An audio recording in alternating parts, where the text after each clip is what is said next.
Hey guys, welcome to PhoneArena's in-depth video comparison between the Google Nexus S and the Samsung Focus. Both are priced on contract at $200. They sport pretty much the same set of hardware, such as the gorgeous 4-inch Super AMOLED display, and on top of that they also have a similar design, but what separates them is the platform experience. On one side, with the Google Nexus S, you have the Android 2.3 Gingerbread experience, whereas on the Focus you only have the Windows Phone 7 experience. So depending on your taste, you might gravitate towards either one, but we'll check out what they both have to offer. In terms of design, they're quite similar to one another. With the Nexus S, you could tell it has a minimalistic approach, a very clean-looking surface, versus the Focus, which is flat on its front, but it has a chrome trim border around it. They're both constructed out of plastic all around, which does make them very lightweight in the pockets. At the same time, their overall dimensions are pretty much similar again, but the Focus measures in at 0.39 inches thick versus the 0.43-inch thickness of the Google Nexus S. That's because of the contour display. It adds a little bit of a thickness towards the bottom, but doesn't really detract in any way. They're both pretty decent in terms of looks. Their plastic construction does have a tendency to scratch and even attract fingerprints and debris. But overall, neither is really groundbreaking. They're pretty much typical of any other Slate device out there on the market. Naturally, one of the biggest draws about both handsets has to be their gorgeous 4-inch Super AMOLED displays. They share the same WVGA resolution, so that's 480 by 800 pixels, meaning that even the tiniest of text, it's going to be very easy to make out with your eyes. You're not going to have any issues with that just because of the level of sharpness they have to offer. On top of that, color production is fantastic, very deep, rich looking tones, so you're going to be quite happy with its output. Additionally, you have great viewing angles, so whether you're looking at extreme angles or straight on, you're not going to have any issues viewing it, even in direct sunlight. And they're also very responsive to touch. But the only thing that we did notice is that with the Nexus S, it has a slightly brighter output than the Focus, and it's only evident with colors that are kind of brighter, like white. Even when they're turned off completely, we prefer the capacitive buttons on the Focus just because they're very distinguishable, unlike the Google Nexus S, which is pretty much dim and very hard to see. As you can tell, the Google Nexus S sports a front-facing VGA camera, which comes in handy for stuff like video chats or even self-portraits.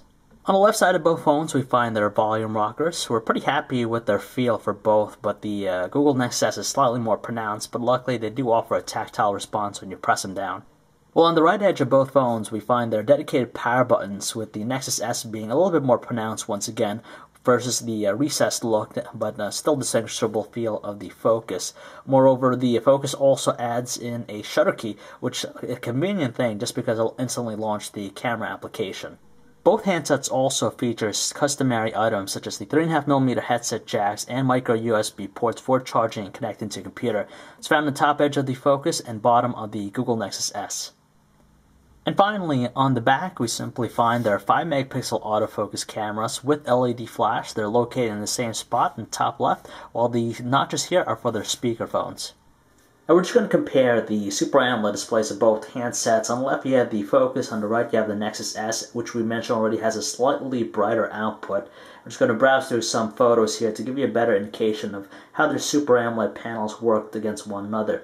Now still, both offer a pretty good amount of saturated looking colors. You'll be very pleased with its output, but there's just a slight tendency to be a little bit more brighter on the Nexus S, especially with colors like white. You definitely notice it. But still, they're very rich looking, and you'll be quite pleased with the colorful looks that they have to offer.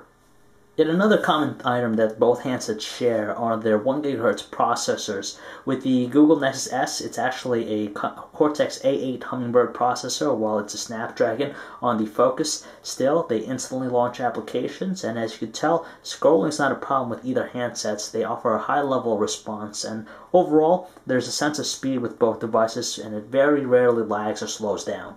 However, the biggest difference between the two handsets are their platform experience. On one side, you have the Samsung Focus with the Windows Phone 7 experience, still relatively new, and it's pretty much straightforward, easy to learn, very fluid as well as you're navigating about it. But with the Nexus S, it's a little bit more complex, and we do like its high level of personalization over the Windows Phone 7 powered Focus. You have something like the animated wallpapers, you can even rearrange some of the widgets, and just a lot more flexibility. Whereas on the Focus, the only thing you have to do is you could change the placement of the live tiles or even change the color theme, but it's pretty limited in its offering. Both smartphones are actually very social networking driven devices, but with the Samsung Focus you have the People Hub here, which basically aggregates all of your social networking content in one place, and it's built in, integrated well with the platform. You can do stuff even like post a reply or like a status message, or you can even set your own message directly from here. Where on the Google Nexus S, you could download the Facebook app or even the Twitter client, and you still have all the same features. But the great thing about Android in general is because of their widgets. So basically, you could even be able to put in the Facebook widget or even a Twitter widget directly on the home screen, so you can instantly see what's happening to your friends and even post your own status message or Twitter post. Now, even though both handsets offer the basic functionality with their email applications, the Google Nexus S has a slight advantage with their Gmail experience just because it's highly adaptive and offers all the subtle features you expect to find on the desktop version. Setting up email is pretty simple on both handsets. All you gotta do is just provide your username and password, and 9 to 10 times it'll automatically set up for you. The messaging experience is pretty much similar just because they offer a high level of responsiveness when you're typing, so there's no lag or slowdown whatsoever. On top of that, they both offer predictive text options and even autocorrect to enhance the experience. But even though you might look like the Focus might have a slightly larger keyboard than over the Nexus S, when you switch into landscape, you'll instantly see that they're pretty much similar to one another, and they both work very well. Furthermore, the web browsing experience is almost going to be the same with both, except for the fact that the Google Nexus S has the slight advantage with support for Flash 10.1, so it gives you that desktop-like feel, although that at times it does kind of stutter, especially when there's a heavy amount of Flash content being played. But they both have support for double tap to zoom into a specific area. They offer pretty good kinetic scrolling here. The Focus is slightly more fluid in its movement, and they also offer multi-touch gesture support to zoom in, zoom out, and overall you're probably going to be very happy with the level of output. We actually adore the Zune experience offered by the Samsung Focus just because its presentation is a little bit better. You have a little bit more visuals when you're playing a song. With the Google Nexus S, you're simply treated to the stock music player. So when you play a song, they'll both display things like the album cover, track information, and on-screen controls. But with the Focus, its audio output is slightly stronger, very sharp to the ear, but still the Nexus S still has some acceptable tones as well. Thanks to their Super AMOLED displays, watching videos is such a joyful experience. The one we have here is encoded in MPEG-4, 1280 by 720 resolution. As you can tell, there's plenty of details. It moves along at a good frame rate. On top of that, colors are very deep and lush, so the overall experience is going to be truly breathtaking. Although they share the same 5-megapixel autofocus cameras, their quality is very different from one another. At the top we have samples from the Nexus S. The bottom here are the ones from the Focus. As you tell, the color production is a little bit better overall with the Focus versus the Nexus S. It just produces some deeper looking colors versus the bland looking ones on the Nexus S. Here's another example you can tell with the televisions. And here with the pink with the television, it's a little bit more distinguishable with the Focus. I'm just going to show you a little bit more samples here. Especially in indoor conditions where there's poor lighting, you'll notice the Focus is still deliver better looking color production. Even the details is going to be pretty much the same though.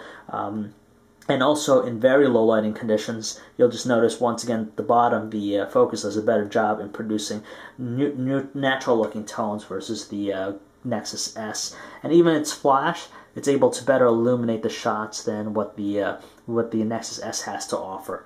Just by looking at the numbers, you're probably going to want to go with the Samsung Focus just because it has the ability to shoot in 720p versus the DVD-like quality of the Nexus S, which is at 720 by 480 resolution. However, though, the Nexus S does move along at a speedy rate of 29 frames per second versus a 23 frames per second capture rate of the Focus, which is a little bit more evident with some jerkiness movement to it, but still you get a little bit more details with the Focus, and color production looks slightly better also as well.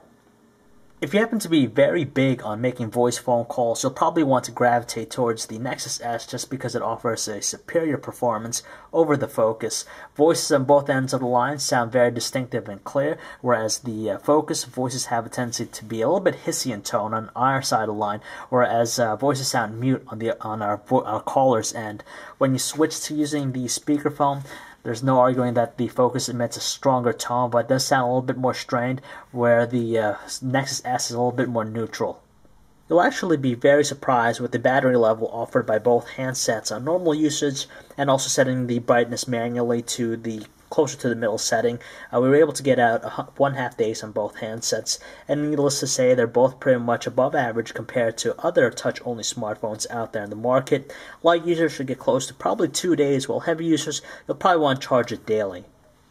Ultimately, it's going to come down to which platform experience you're going to prefer. On one side, you have the Google Nexus S with Android 2.3 Gingerbread. It has the ability to do stuff like video chat thanks to its front-facing camera. It also has tether support via Wi-Fi or either USB, so other devices can connect to it. With the Samsung Focus, it offers the Windows Phone 7 experience, a fantastic Zune experience for listening to music, a stronger speaker, and on top of that, it's also the device to go with if you're more into videos or taking photos, just because the quality is a little bit better. But when they're priced at $200 on contract, they're pretty great devices, so either one's going to be a fantastic purchase. So if you'd like to learn more about both handsets or for all latest cell phone reviews, news, specs, and information, you can check us out at PhoneArena.com.